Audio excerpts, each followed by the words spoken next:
მოგესალმებით. ჩვენ შტატების პრეზიდენტის ადმინისტრაციის მხრიდან ევროკავშირის მიმართ დამოკიდებულების შესვლაზე არაერთხელ გვისაუბრია. უпростоრად საუბარია ბრიუსელის ბიუროკრატიაზე, რომელიც გლობალისტური და ნეოლიბერალური ღირებულებებით მართავს ევროკავშირს. ეროვნული ინტერესი, მოსახლეობის ინტერესი, დემოკრატია, ადამიანის უფლებები და სხვა ევროპული ღირებულებები მხოლოდ და მხოლოდ ლამაზი სიტყვებია.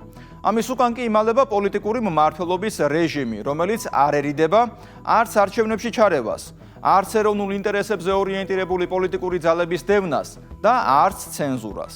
ამის მაგალითებზეც არაერთხელ გვისაუბრია, მაგრამ კარგია, რომ დამხმარე არგუმენტები შტატების წარმომადგენელთა პალატის იურიდიულმა კომიტეტმაც მოგვაშველა. Deep State-ის, ანუ არაფორმალური ოლიგარქიული მმართველობის დაკვეთების შესრულება, ევროკავშირი გადააქცია არა თანაბარი უფლებების მქონე წევრების კლუბად, არამედ ხელის გადაგრეხვაზე დამყარებულ კავშირად. ისინი, ვინც ბრიუსელის დიქტატს არ ემორჩილებიან და Deep State-ის დაკვეთების შესრულებას ეწინააღმდეგებიან, მუდმივად ხდებიან თავდასხმის ობიექტები.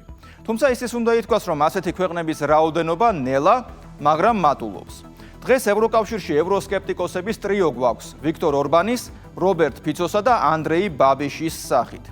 ტენდენციას ბრიუსელიც ხედავსო, უკვე შტატების პოლიტიკური ელიტაც კი აღარ მალავს, რომ დღეს ევროკავშირი დიქტატურას უფრო ემსგავსება, სადაც წევრი ქვეყნების არჩევნებში ჩარევაც ხდება, კონსერვატიული პოლიტიკური ძალების დევნაც, ცენზურაც და ხელის გადაგრეხვით მიზნების მიღწევაც. გავიხსენოთ, რომ ამ ყველაფერზე ჯერ კიდევ შარშან გამართულ მიუნხენის უსაფრთხოების კონფერენციაზე საუბრობდა შტატების ვიცე-პრეზიდენტი ჯეიდი ვენსი. მისი მთავარი სათქმელი ის იყო, რომ ევროპამ უკან დაიხია ფუნდამენტური ღირებულებებისგან. სწორედ იმ ღირებულებებისგან, რომელზეც ევროპა და შტატები იდგნენ. ეს ფუნდამენტური ღირებულებები არის ტრადიციული ცხოვრების წესი, ქრისტიანული კულტურა და ცივილიზაცია და მყარი ისტორიულ-კულტურული მემკვიდრეობა.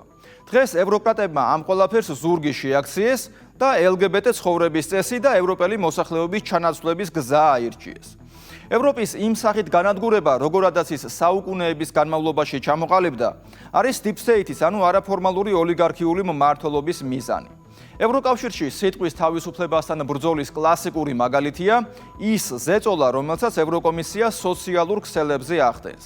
რამდენიმე დღის წინ ილონ მასკის კომპანია X-ის ფრანგულ ოფისებში სამართალდამცველებმა ჩხრეკები ჩაატარეს. გასაგებია, რატომ არის არჩეული სამიზნედ ილონ მასკი და მისი სოციალური ქსელი X-ი. ამ პლატფორმაზე არანაირი კონტროლის მექანიზმი არ აქვს ბრიუსელს. კონსერვატიული ძალების მხრიდან ბრიუსელის ბიუროკრატიის კრიტიკას X-ზე არავინ კრძალავს. პირიქით, თავად მასკიც ხშირად აკრიტიკებს ფონ დერ ლაიენსა და მის ევროკრატებს. მასკზე პოლიტიკურ თავდასხმაში ვინ გაიმარჯვებს, ცალსახად ვერ ვიტყვით. მაგრამ ძნელი სათქმელია ევროკრატებმა საკუთარ მიზანს მიაღწიონ, მით უმეტეს შტატების პოლიტიკური ელიტის ბოლო ანგარიშის ფონზე. შტატების წარმომადგენელთა პალატამ ბრიუსელის ბიუროკრატიის პოლიტიკას თავისი სახელი დაარქვა. წევრი ქვეყნების არჩევნებში ჩარევა ბრიუსელის მხრიდან, რუმინეთში საპრეზიდენტო არჩევნებში ღია ჩარევა და არჩევნების შედეგების გაუქმება. მოლდოვას საპრეზიდენტო არჩევნებში ბრიუსელის საეჭვო ჩართულობა. ამ საკითხებს ეხება ანგარიში. ასევე საუბარია იმაზე, რომ ბრიუსელი დევნის კონსერვატიულ ძალებს და აწესებს ცენზურას სიტყვისა და გამოხატვის თავისუფლებაზე. ასეთი ბრალდებებისგან თავის მართლებას ბრიუსელი ნამდვილად ვერ შეძლებს. გიორგი მდივანის სიუჟეტში ნახავთ მეტს ანგარიშის შესახებ. ჯორჯ ორუელის საკულტო რომანში 1984 მისი ცენტრალური პერსონაჟი უინსტონ სმიტი სიმართლის სამინისტროში მუშაობს. ეს სიმართლის სამინისტრო კი პროპაგანდისტულ საქმიანობას და ისტორიის გადაწერას ეწევა. სიმართლის გავრცელების გარდა ყველაფრითაა დაკავებული ეს უწყება და მისი თანამშრომლები. თანამედროვე გაგებით ასეთ სიმართლის სამინისტრო Deep State-მა სხვადასხვა ფაქტ-შეკერები განგვიმწესა, ვინც ფაქტების გადამოწმების ყალბი მანტიით უბრალოდ განსხვავებულ და არასასიამოვნო ასრთან დაუნდობელი ბრძოლა გააჩაღა. ეს Facebook-ის დამფუძნებელმა მარკ ცუკერბერგმაც აღიარა ჯო როგანთან სტუმრობისას. ამ პროგრამის პოპულარიზაციის მცდელობისას ისინი ასევე ცდილობდნენ ყველა იმ ადამიანის ცენზურას, ვინც ფაქტობრივად მის წინააღმდეგ გამოდიოდა და ძალიან მკაცრად გვაიძულებდნენ, რომ წაგვეშალა ის, რაც გულწრფელად რომ ვთქვათ, სიმართლეს შეესაბამებოდა. ჩვენზე ზეწოლის დროს ისინი ამბობდნენ, ყველაფერი რაც ამბობს, რომ ვაქცინებს შეიძლება ჰქონდეს გვერდითი მოვლენები, უნდა წაშალოთ. მე ვთქვი, რომ ამას არ ვაპირებთ. ჩვენ ამ საკითხში მკაფიონი ვიყავით. ისინი ბაიდენის ადმინისტრაციის თანამშრომლები იყვნენ. მას შემდეგ, რაც დონალდ ტრამპის მეორე ვადით გამარჯვების შემდეგ შეერთებულ შტატებში ციფრული ცენზურის წინააღმდეგ აქტიური ბრძოლა დაიწყეს, სოციალურმა ქსელებმა მოდერაციის წესების შეცვალეს და მომხმარებლებს მეტნაკლებად დაუბრუნეს აზრის გამოხატვის უფლება, თუნდაც ეს ლიბერალური ჯგუფებისთვის მიუღებელი ყოფილიყო, Deep State-მა ევროკავშირში საკუთარი ძალისხმევა და ბიუჯეტი გააორმაგა, რათა ციფრული ცენზურა ევროპაში მაინც შეენარჩუნებინა. რა თქმა უნდა, ეს ანტიდემოკრატიული და რეპრესიული პოლიტიკა გაფორმებულია როგორც დეზინფორმაციასთან და რუსულ პროპაგანდასთან ბრძოლა, მაგრამ მოსახლეობისთვის უკვე დიდი ხანია ყველაფერი ნათელია.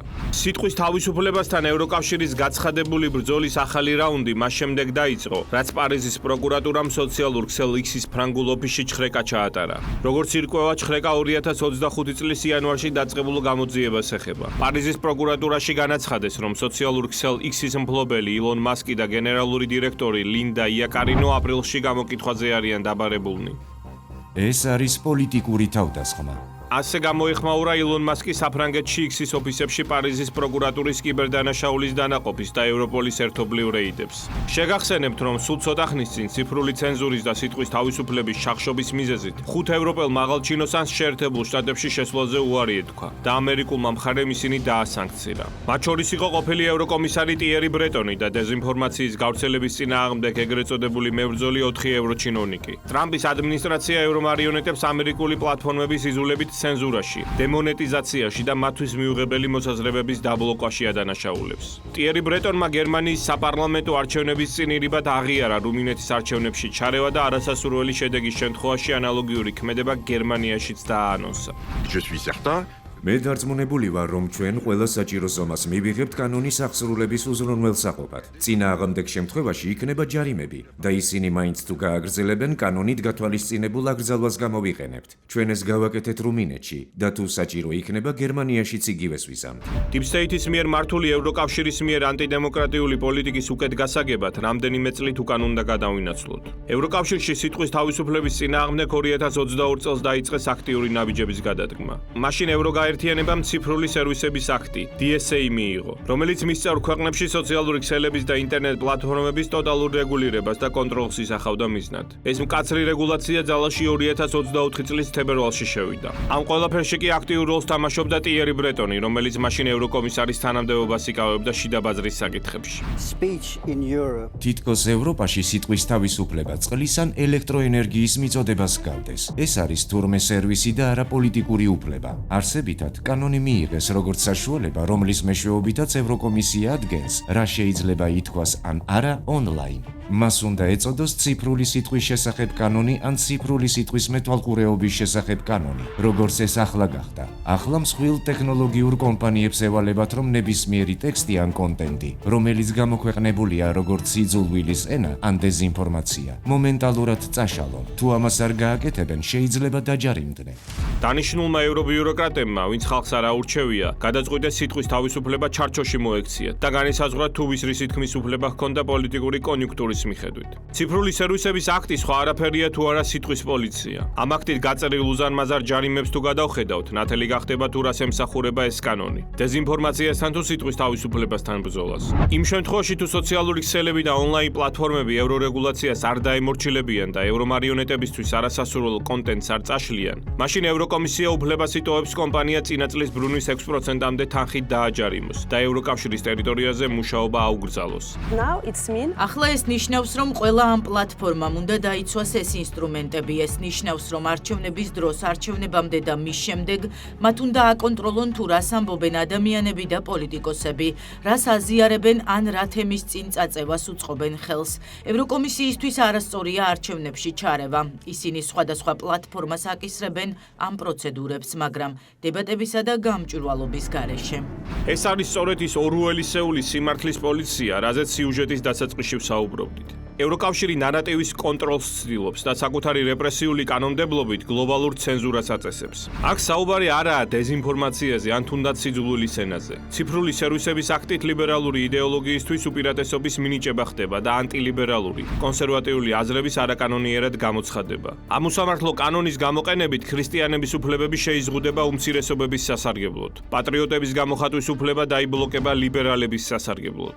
ისეთი ფრაზები, როგორიცაა, მხოლოდ ორი სქესი არსებობს. ბავშვები ვერ იქნებიან ტრანსგენდერები. ოჯახი მხოლოდ ქალის და კაცის კავშირია. თურმე სიძულვილის ენა ყოფილა და ევროცენზურის მომხრეებს ასეთი და მსგავსი შინაარსის გამონათქვამების აკრძალვა სურთ. სადაა აქ სიძულვილი? ეს მორწმუნეების და კონსერვატორების წინააღმდეგ Deep State-ის იერიშს უფრო წააგავს.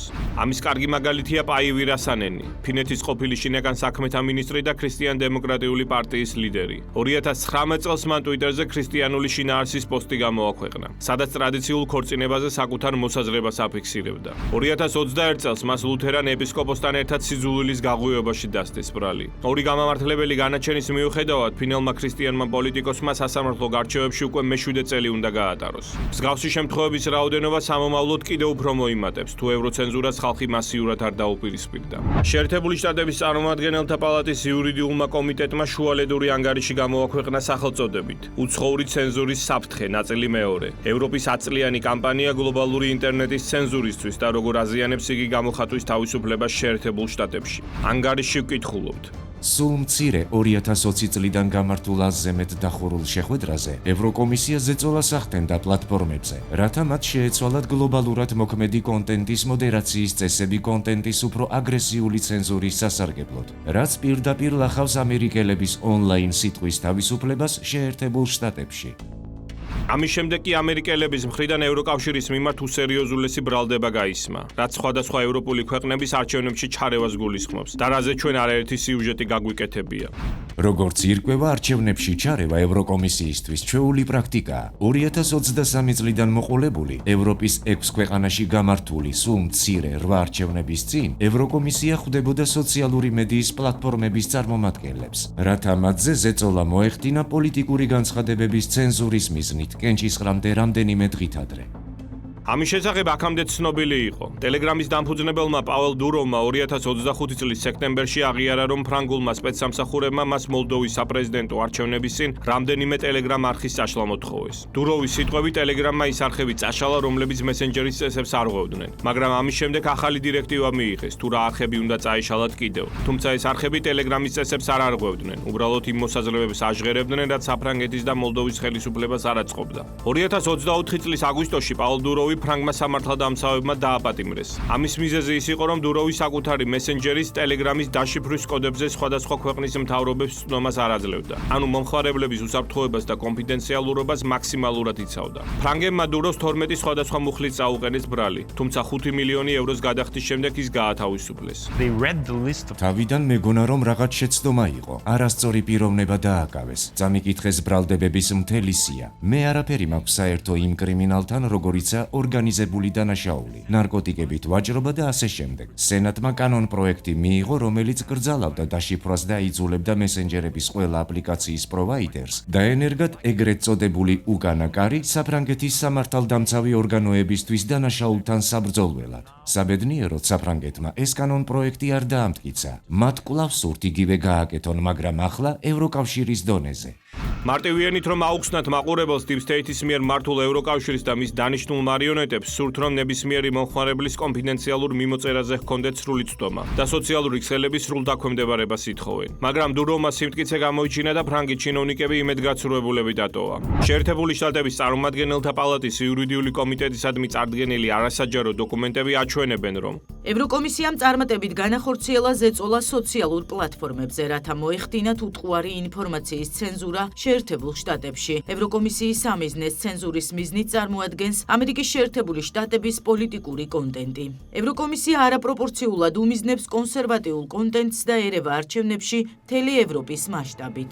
ეს სასამართლო განაჩენს გავს. ევროკავშირი თავისი ფარული მმართველობით და სადამშელო ქმედებებით გაშიშვლებულია. манипуляციასთან ბრძოლის და გარეჩარევისგან დაცვის საბაბით, იქნება ეს რუსეთი თუ ჩინეთი, ევროპულმა ინსტიტუტებმა მასშტაბური კამპანიები აამოქმედეს ციფრული ზედამხედველობის მიზნით, რაც სოციალური პლატფორმების მონიტორინგით დაწყებული კონტენტის წაშლით დამთავრებული სხვადასხვა აქტივობებს მოიცავს. მაგრამ ამ თავდაცვითი რიტორიკის მიღმა სულ უფრო ნათლად ჩანს სხვა პროცესი, შიდა პოლიტიკური უთანხმოებისთვის სივრცის შეკვეცა, ოპოზიციური აზრის ჩახშობა და კონკურენტების გაჩუმება.